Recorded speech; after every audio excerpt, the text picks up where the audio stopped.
Hey, I'm Connors with Gunroom.tv, and today we're going to be talking to you a little bit about mini rifle.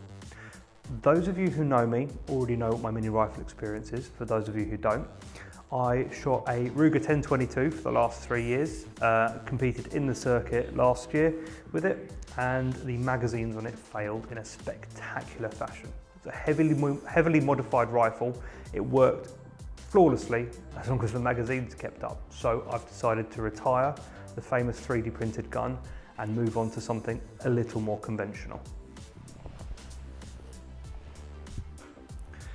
Here is my new Smith & Wesson M&P 1522.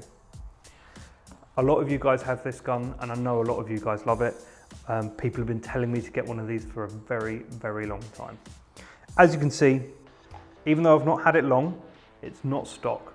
I'm going to take you through the gun from front to back and tell you what I've changed, what I plan to change, and why. Now, this is the first build of this gun. I need to shoot it, things will change, things will move around, and I probably haven't got a lot of stuff right on the first try. First things first, as I've removed the muzzle brake. I feel like it's unnecessary weight at the end of the gun, so I've gotten rid of it. It's not going to do a lot with a 2.2. The barrel, this is the 16.5 barrel that comes on the gun as stock. I will be either shortening this or buying a shortened barrel. You'll notice I have nothing bolted to the handguard. I like a nice clean grip around the front of the gun, but I still don't like the handguard that's on here. I'm going to be changing it for something tubular, hopefully. More on that in a future video, perhaps. Back through the gun, we've installed an Odin Works extended magazine release here.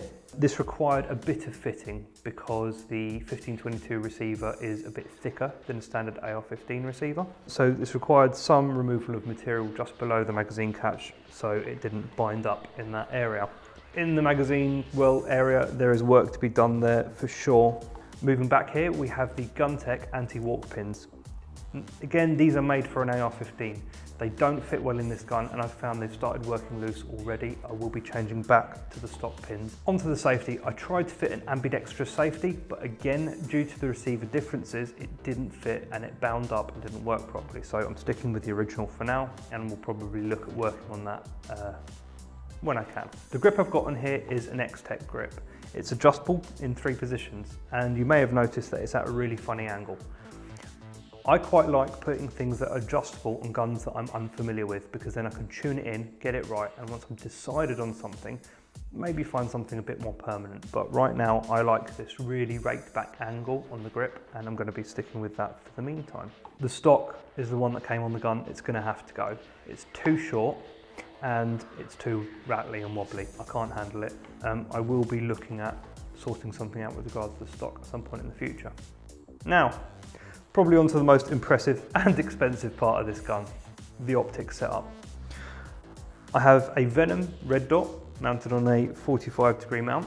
I've chosen a 3-minute of angle dot, mainly because I don't like to blot out targets with a dot. I like to be a bit more precise. I have a 2-inch cantilever mount, which allows me access to the buttons on the red dot and also to mount the Razor HD with the JM Pro reticle. I've chosen the 1:6 variant of this, and that's just to give me the maximum effectiveness across the parallax range, which is 100 yards set in this scope. I've opted not to fit one of the Vortex throw levers on here, mainly because I find they're too small. These breakaway coasters are nice and big, and I can get a good grip on them and move it around with ease. I've also done the typical modification you do on these razors, which is to make the magnification ring easier to slide. That's a quick overview on what I've done to this gun.